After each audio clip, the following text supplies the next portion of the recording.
Supreme court ने SIT से status report मांगी है। इस बीच खबर है कि यूपी सरकार की स्पेशल टीम एक बार फिर अयोध्या जा सकती है। सूत्रों के मुताबिक ट्रस्ट पदाधिकारियों और दान प्रबंधन से जुड़े लोगों से पूछताछ की संभावना है।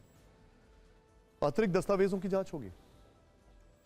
उधर अयोध्या पुलिस ने अभियुक्तों की आय, बैंक खातों, चल अचल संपत्ति और निवेश से जुड़ी जानकारी आयकर विभाग, बैंकों, तहसील ऑफिस और रजिस्ट्रार के दफ्तरों से मांगकर वित्तीय जांच का दायरा बढ़ा दिया।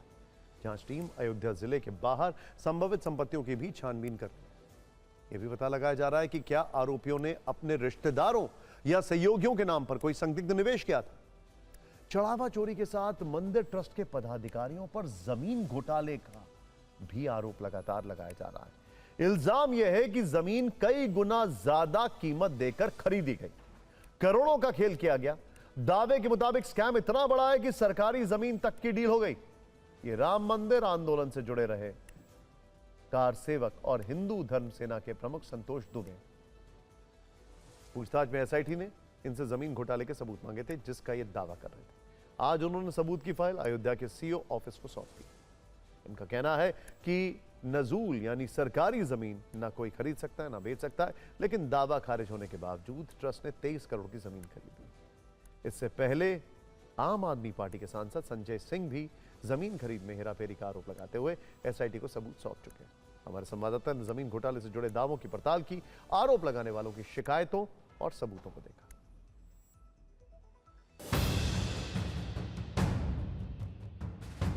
नजूल की जमीन को जो ना बेचा जा सकता न खरीदा जा सकता है, उस जमीन को चंपत राय जी ने मुरलीदास से वो उन्होंने अपना स्वामित्व दर्शाने की कोशिश की, वो खारिज हो गए थे। उस जमीन को इन्होंने 23 करोड़ रुपए में खरीद लिया। नजूल की जमीन को क्या हक था? ये तो जनता का पैसा, राम भक्तों का पैसा था। तो आपको ये काम नहीं करना था, लेकिन कर लिया। इस तरह से ये बड़ा फ्रॉड है। चढ़ावे का ही पैसा तो आया है जो लगा है, चढ़ावे के अलग का कुछ नहीं है। इस तरह से ये 4-5 का भी हम लाए हैं। उसमें एक राम फकीरे मंदिर का है जो 4 करोड़ में इन्होंने ख़रीदा था। रात के अंधेरे में मंदिर को तोड़ दिया गया, सारी मूर्तियाँ उसके गायब कर दी गई। हम लोगों ने मूर्तियाँ मांगी, कुछ पता नहीं चला।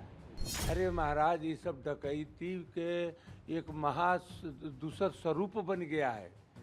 अगर इस जमीन को किस तरह से कैसे लिया जाए, और जितने विवादित जमीन था, नजूल, खजूल, यही पर चंपत राय टूटे थे।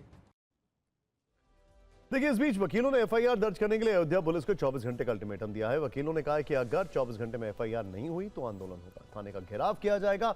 आज भी अधिवक्ताओं का एक दल राम जन्मभूमि थाने पहुंचा था।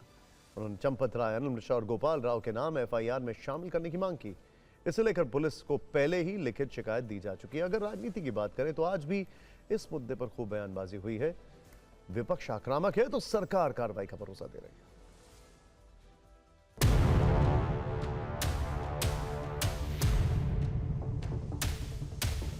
ये आस्था का केंद्र है। अब ऐसे चढ़ावे में से चंदा चोरी हो रही है। 40 दिन में 71 बार चोरी हुई है। 40 दिन में धार्मिक लोग नहीं है, चंदा चोर है। हिंदुत्वाच्या नावावरती जो लुटीचा कार्यक्रम चालू आहे त्याविरुद्ध आंदोलनाचा एक पुकारा केला होता। त्यानुसार मी आणि सर्व शिवसैनिक यांनी म्हणजे कालच्या नेत्याच्या गेल्या रविवारी दादर इथल्या हनुमान मंदिराच्या समोर महाआरती केली, राम रक्षा पठण केलं। People who are responsible for this story is now telling we are apologizing. What do you mean by this? Basically, this RSS Sangh Parivar is responsible for the theft of donation from Ram Temple. माननीय न्यायालय का जो आदेश निर्देश होगा उसका हम सम्मान करेंगे, आदर करेंगे। सरकार की मंशा पर और सरकार की नीयत पर कोई सवाल नहीं खड़ा कर सकता। भगवान श्री राम की अयोध्या जी को राजनीतिक मुद्दा बनाने का कोई प्रयास न करें।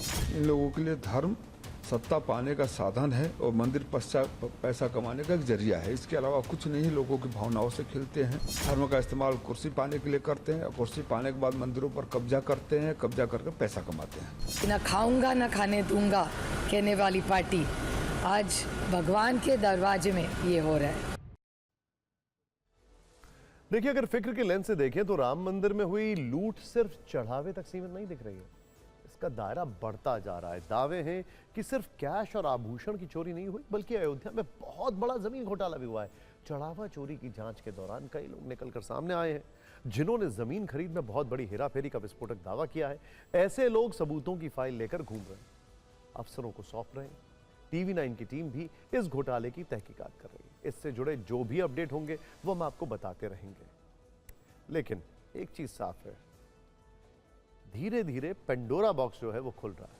अब देखिए इसके छींटे कहां कहां जाते हैं। खैर,